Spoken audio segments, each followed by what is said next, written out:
விஜய் அவருக்கு நாங்க இருக்கோம், இந்த விஷயத்துல அவரை விட்டு கொடுக்க மாட்டோம், யாரா இருந்தாலும் குரல் கொடுப்போன்னு ஒட்டுமொத்த தமிழ் சினிமா நடிகர்களும் ஒன்று சேர்ந்து விஜய் அவருக்கு இவ்வளவு ஆதரவு கொடுத்திருக்காங்களா? வாங்க என்னாச்சுங்கிறத பார்க்கலாம். ஜனநாயகன் படம், இந்த படம் எப்ப ரிலீஸ் ஆகும்? விஜய் அவருடைய கடைசி படம். அவரை தியேட்டர்ல பார்க்கணும்னு ரசிகர்கள் ஆவலோட காத்துக்கிட்டு இருந்தாங்க. அவரை பார்க்கறதுக்காகவே வெயிட் பண்ணிட்டு இருந்தாங்கன்னு சொல்லலாம். ஒரு பக்கம் அரசியல் பயணம் இருந்தாலுமே ஜனநாயகன் படத்தை திரையில கொண்டாட ரசிகர்கள் காத்துக்கிட்டு இருந்தாங்க.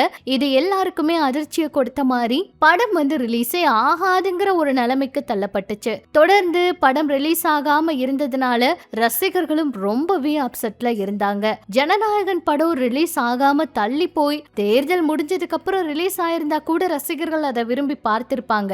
ஆனா தேர்தலுக்கு முன்னாடியே சமூக வலைதளங்கள்ல இந்த படம் ரிலீஸ் ஆனதுதான் மிகப்பெரிய அதிர்ச்சியை கொடுத்திருக்கு. இந்த படத்துக்காக கிட்டத்தட்ட பல கோடி ரூபாய் செலவு பண்ணிருக்காங்க.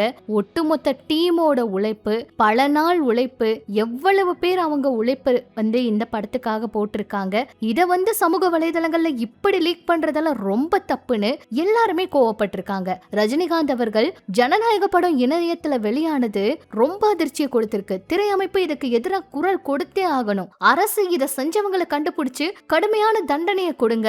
இதெல்லாம் ரொம்ப குற்றம். இனியும் இந்த குற்றம் தொடரக்கூடாதுன்னு கோவப்பட்டிருக்காரு. கமல்ஹாசன் அவர்களும் ஜனநாயகன் படம் லீக் ஆனது ஒண்ணு விபத்தல்ல, இது அமைப்பிய பிழை. உரிய சட்ட நடைமுறைகளை சரியான நேரத்துல பின்பற்றப்பட்டிருந்தா நாம இந்த நிலைமைக்கு வந்திருக்க மாட்டோம். இந்த மாதிரி விஷயங்களை பண்ணாதீங்க. சட்டப்பூர்வமான அணுகல் தடைபடும் போது சட்டவிரோத வழிகள் ஆதிக்கம் செலுத்துது அப்படின்னு கோவத்தோட அவரோட பதிவு பதிவிட்டிருக்காரு. சிரஞ்சீவி அவரும் ஜனநாயகன் படம் லீக் ஆனது கண்டன பதிவை பதிவிட்டு, சினிமாங்கிற ஒரு நம்பிக்கை பலரோட கனவுகளால் கட்டப்பட்டது, இப்படியெல்லாம் பண்றாங்களே, இது பல்வேறு நபர்களை பாதிக்கும்னு தெரிவிச்சிருந்தாரு. சூர்யா அவரும் இந்த படம் லீக் பற்றி பதிவிட்டிருக்காரு. அதுல பைரசியில யாரும் பார்க்காதீங்க, இன்னொருத்தவங்களோட கடினமையான உழைப்புங்க, அதுக்கு ஆதரவு கொடுங்க அப்படின்னு சொன்னாங்க. சிவகார்த்திகேயன் அவரும் இந்த மாதிரி ஒரு கண்டன குரலை தெரிவிச்சு, தியேட்டர்ல போய் பாருங்க, தயவு செஞ்சு யாரும் சமூக வலைதளங்கள்ல பார்க்காதீங்கன்னு சொல்லியிருக்காரு. விஜய் தேவரகொண்டா அவரும் இது எனக்கு ரொம்ப கோபத்தை ஏற்படுத்தி இருக்கு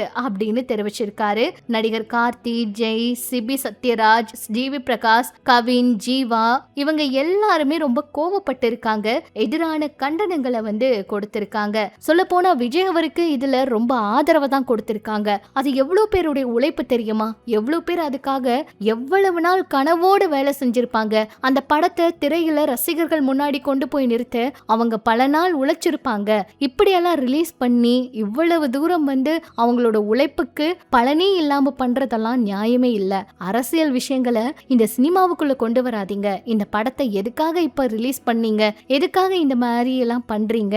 சமூக வலைதளங்கள்ல எல்லா விஷயங்களுமே நாளுக்கு நாள், அதுவும் நடக்கிற எல்லாமே நாளுக்கு நாள் இப்படி திருட்டுத்தனமா வெளியே எடுத்து போடுறாங்க. இதெல்லாம் ரொம்ப தப்பு அப்படின்னு சொல்லி கோவத்தோட அவங்க கொடுத்திருக்க குரல் எல்லாம் பார்க்கும்போது ரசிகர்களுக்கும் ரொம்பவே சந்தோஷமா இருக்கு. சிலர் வேணும்னே இதை சமூக வலைதளங்கள்ல ரொம்ப அதிக அளவுல பரப்பி விட்டுட்டு இருக்காங்க. இது எல்லாத்துக்குமே முற்றுப்புள்ளி வைக்கிற மாதிரி யார் இதை பண்ணது அப்படிங்கிற மாதிரி தீவிரமான விசாரணைகள் போயிட்டு இருக்கிறதா சொல்றாங்க. கண்டிப்பா இதுக்கு எதிராக நடவடிக்கை எடுப்பாங்கன்னு எதிர்பார்ப்பு இருக்கு. ஒரு பக்கம் அரசியல் நோக்கத்துக்காக விஜய் அவரை தாக்கி விஜய் அவரே இதை வெளியிட்டிருப்பாருன்னு அவர் மேலேயே குற்றச்சாட்டை வைக்கிறாங்க.